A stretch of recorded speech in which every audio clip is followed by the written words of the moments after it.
En entendant parler d'argent, Samarcan se souvint que Lloyd avait dépensé toute la richesse annuelle du royaume en une seule fois, et il grimaça de rage en disant « Cela veut dire que si le roi donne de l'argent à Lloyd, il pourrait même trahir sa propre reine ?» Lloyd n'hésita pas à dire « Exactement ». En entendant cette putain de réponse, les yeux de Samarcan tournaient dans tous les sens, réfléchissant sans cesse « Lloyd est-il devenu fou ? Il ne comprendra jamais comment un type aussi égoïste peut être aussi arrogant. » Lloyd continua « Mais, grand roi, si vous vous soumettez simplement à la tentation de l'argent, j'ai peur que vous ne me fassiez jamais confiance. » Après avoir entendu cela, Samarcan fronça les sourcils et regarda Lloyd. Puis il éclata de rire, tout en réfléchissant, comment Lloyd ose-t-il manipuler le grand Samarcan pour ses propres intérêts? Samarcan rit et dit, très bien, parlons de la compensation que Lloyd veut. En voyant l'attitude de Samarcan, Lloyd pensa, cette attitude me donne envie de l'attirer de mon côté. Il leva les yeux, pensant, 2-0. Lloyd dit ensuite. Grand Samarcan, voulez-vous la guerre? Samarcan répondit froidement, si nécessaire. Lloyd demanda, faut-il mobiliser les rebelles en colère à cause de la sécheresse? Il veut probablement mettre fin complètement aux forces ennemies extérieures? En entendant Lloyd mentionner ce qui le préoccupait, Samarcan fut un peu choqué. Lloyd continua, ce pauvre mortel résoudra ce problème de sécheresse pour vous. Grand roi, il vous suffit de promettre de parler à Magentano au sujet de l'envoyé spécial. En entendant qu'il pourrait résoudre le problème de la sécheresse, Samarcan ne put plus rester assis. Il dit immédiatement, Lloyd, explique en détail. Après un moment, Lloyd leva haut un contrat et dit, 3-0. Lloyd éclata de rire et dit. Ravière, as-tu vu l'expression de l'ancien roi quand il a signé le contrat? Il était tout en sueur. Ravière répondit, ce prix est vraiment risible. Lloyd entrera dans l'histoire comme celui qui a battu le roi en premier.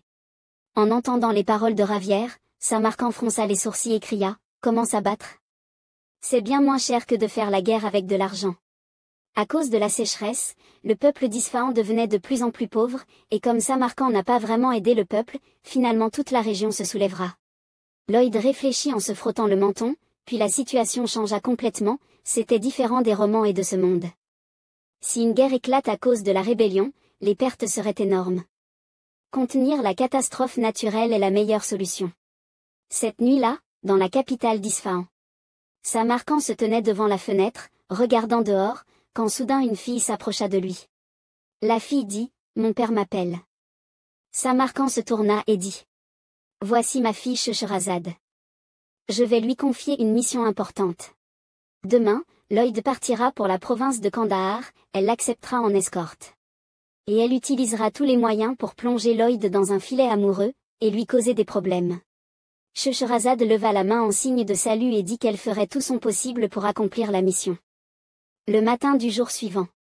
Lorsque Lloyd et Ravière se préparaient, Scheherazade s'approcha et dit, je suis Ser, la personne désignée pour vous escorter, agréable coopération.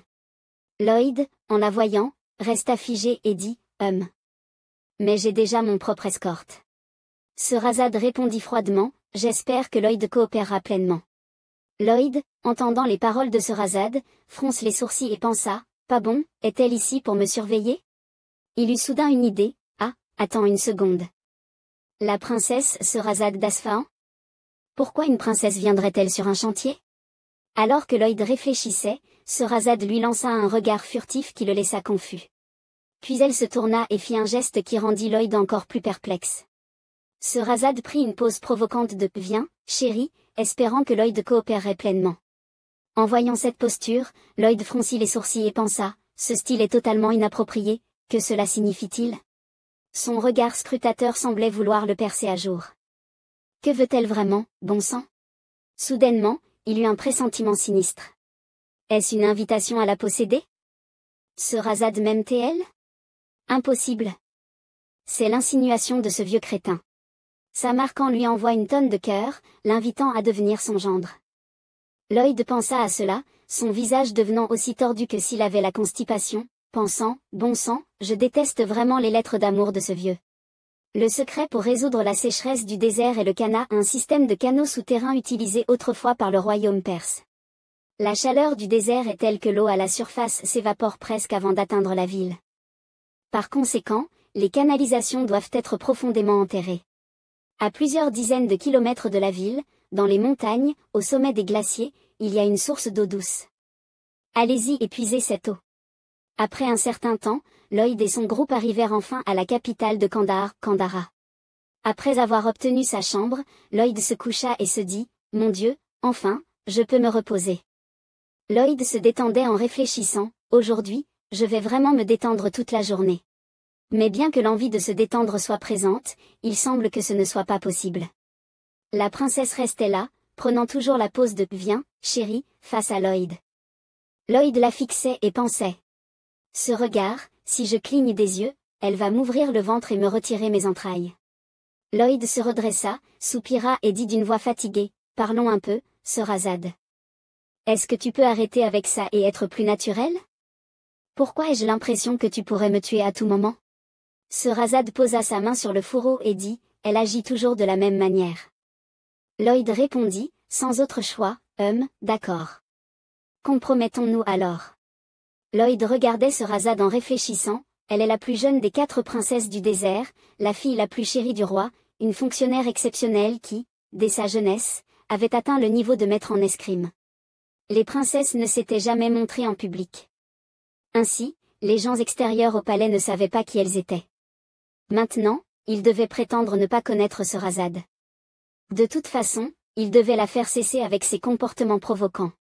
Lloyd dit, « Sherazade, tu dois aussi te reposer la nuit, n'est-ce pas? » Sherazade répondit, « Le roi m'a ordonné de servir d'escorte à Lloyd, donc je dois l'accompagner jour et nuit. » Lloyd, un peu agacé, répondit, « Il n'est pas nécessaire de m'accompagner jour et nuit. » Sherazade, entendant cela, fut aussi un peu surprise et ne comprenait pas. Lloyd secoua la tête et dit, « Regarde la personne là-bas, celle qui est debout, je n'ai pas dit que c'était mon chevalier garde du corps? Cette personne est un maître en escrime, bien plus fort qu'elle. Il peut même affronter 10 personnes comme Sherazade en même temps. Non, même s'il y en avait 50 comme elle, il ne pourrait pas être battu par Ravière.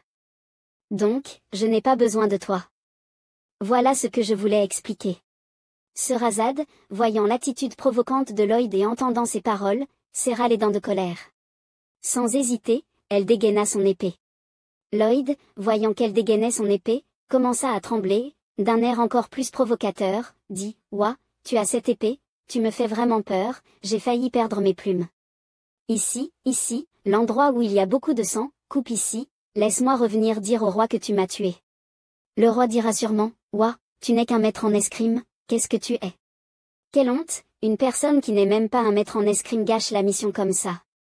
C'est un échec, je laisserai une marque sur ton cou comme récompense, je ne deviendrai jamais un maître en escrime, même si je me réincarne 50 fois, ce sera toujours comme ça. » Alors qu'il se moquait de cette façon, Sherazade s'élança et lui donna une gifle si forte qu'il n'eut même pas le temps de dire un mot.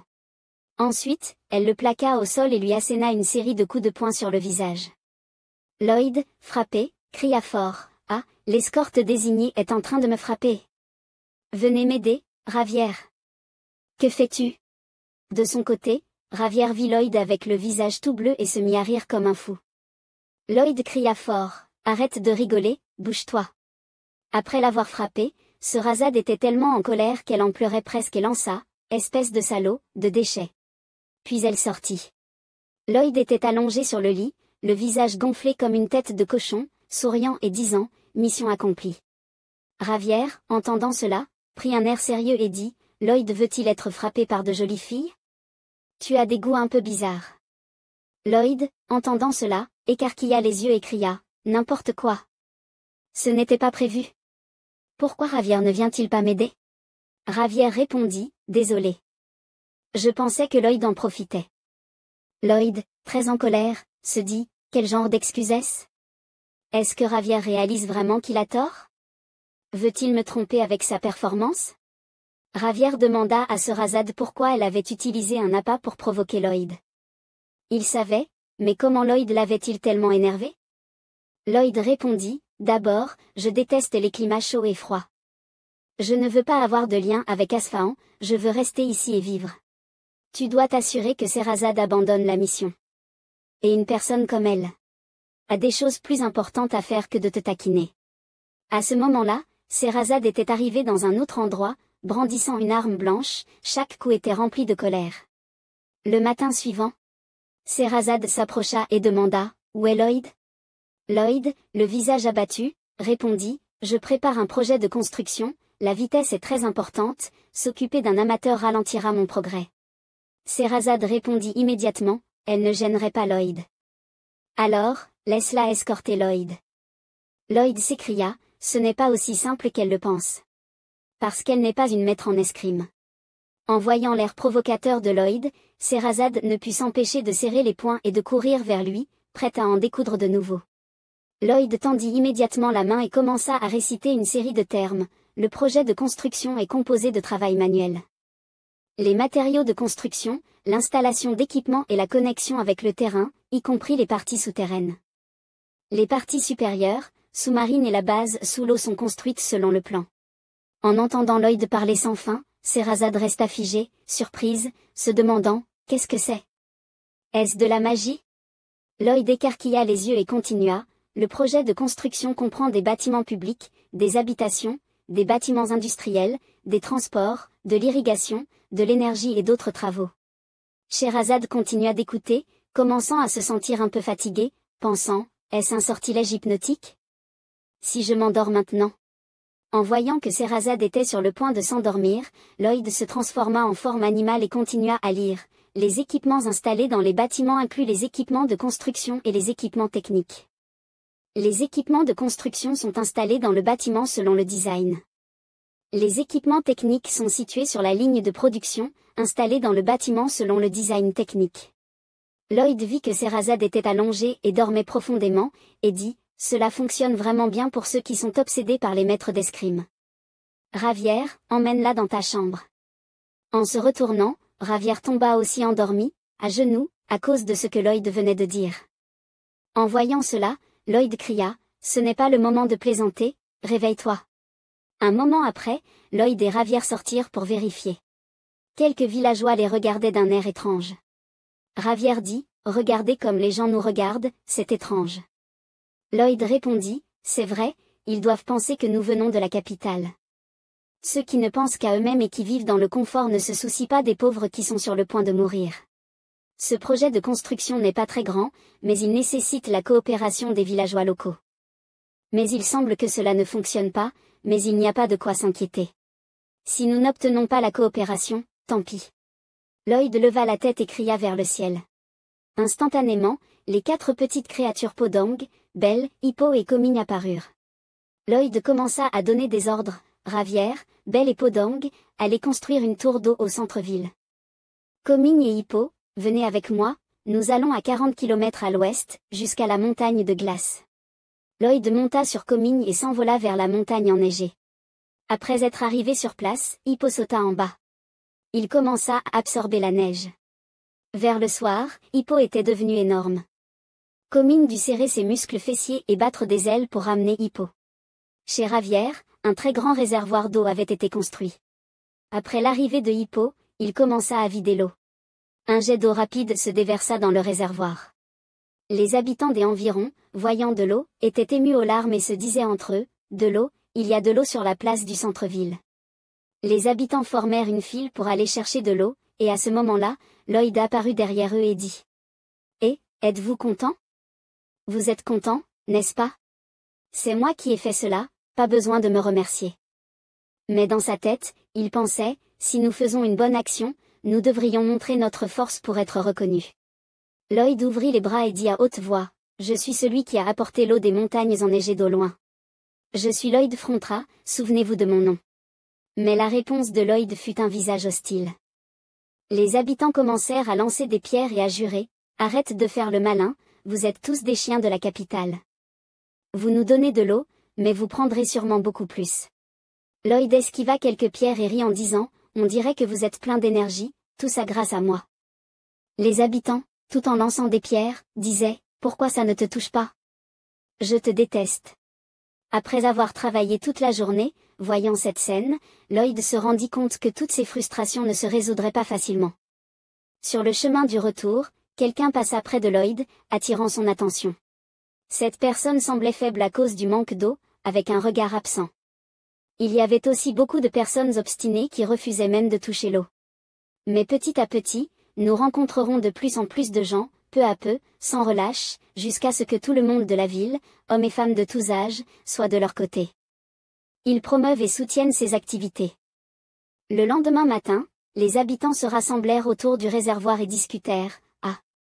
L'eau est de nouveau pleine. On dirait qu'elle monte un peu chaque jour. Alors qu'ils discutaient, Lloyd cria depuis l'arrière. C'est bien moi, Lloyd Frontra, je remplis le réservoir tous les jours. Et l'activité de lancer des pierres reprit. Lloyd rit à nouveau et esquiva toutes les pierres avec agilité. La nuit dans la ville. Une famille était joyeusement assise ensemble. La petite fille buvait de l'eau, gorgée après gorgée. Une fois qu'elle eut fini, elle dit avec un large sourire, « Je n'aurais jamais cru pouvoir boire autant d'eau, c'est comme un rêve. » Mais soudainement, les parents de la petite fille écarquillèrent les yeux, terrifiés, en regardant dehors. Le grand-père de Lloyd était apparu là, n'importe où, sans qu'on sache comment. Lloyd commença à pointer du doigt en disant, « De l'eau. » Puis il plissa les yeux et pinça les lèvres en disant, « Lloyd. » Toute la famille, voyant l'expression de Lloyd, fut encore plus terrifiée. C'est vraiment le démon des ténèbres. L'eau, puis Lloyd. C'est du lavage de cerveau, voilà ce que c'est. Lloyd commença à propager ses idées corrompues à travers toute la ville. Les habitants qui allaient chercher de l'eau rencontraient Lloyd debout là, les yeux plissés et les lèvres pincées. Même en se lavant le visage à la maison, ils le voyaient. Quand ils allaient chercher de l'eau au réservoir, ils voyaient aussi le visage de Lloyd à la surface de l'eau. Sur le chemin, Lloyd rencontra quelqu'un, il leva les yeux et remarqua. Ce jeune homme était celui que Lloyd avait rencontré auparavant, celui qui était faible à cause du manque d'eau. Quand il s'approcha de Lloyd, il leva la main pour retirer son chapeau. Une chevelure brillante, comme si elle avait été lavée avec du shampoing clear, dur et rigide comme un bloc de plomb, passa près de lui. Lloyd fit alors cette expression caractéristique de pincement des lèvres et de plissement des yeux. La personne réagit immédiatement en faisant exactement la même expression. Ainsi, un jour ensoleillé, Lloyd amena tous les habitants au réservoir. Lui et Ravière montèrent à un endroit plus élevé, tendirent la main et crièrent vers la droite, « Oh !» La foule en bas, pinçant les lèvres et plissant les yeux, cria, « Lloyd !» Puis ils tendirent la main vers la gauche et crièrent, « Oh !» La foule répéta en pinçant les lèvres et en plissant les yeux, « Lloyd !» Ensuite, Lloyd leva la tête et cria vers le ciel. La foule, excitée, cria, « Dieu de l'eau Lloyd !» Ravière, voyant cette scène, resta sans voix, « C'est un lavage de cerveau collectif ?» Lloyd sourit et dit, « C'est l'effet du petit canard. L'eau est bonne. L'eau, c'est Lloyd. » Finalement, Lloyd est formidable. Maux de tête, maux de dents, douleurs menstruelles, les 3 générations de la famille peuvent guérir ces maladies. À ce moment-là, le système envoya également un message, oui, elles doivent avoir leurs règles. Les deux se regardèrent sans dire un mot. Lloyd, sans expression, dit, c'est à peu près ça. Ravière, voyant ce visage, ne comprenait pas ce qui se passait. Lloyd sourit et dit, bon, le travail préparatoire est terminé. Lloyd sortit une table et un tas de papier, s'assit et cria, faites la queue. Je cherche un homme pour construire un tuyau d'eau souterrain. Quelqu'un s'approcha et demanda, Dieu de l'eau Lloyd, allons-nous fournir des repas? Lloyd dit qu'il n'avait pas à se soucier de cela. Lloyd, pinçant les lèvres et plissant les yeux, tendit le padachar en disant, la nourriture viendra de tout le pays. De retour à la capitale, quelqu'un vint faire un rapport, voici l'histoire du padachar que Lloyd a utilisé à Kandahar. Un long papier fut présenté au roi pour examen.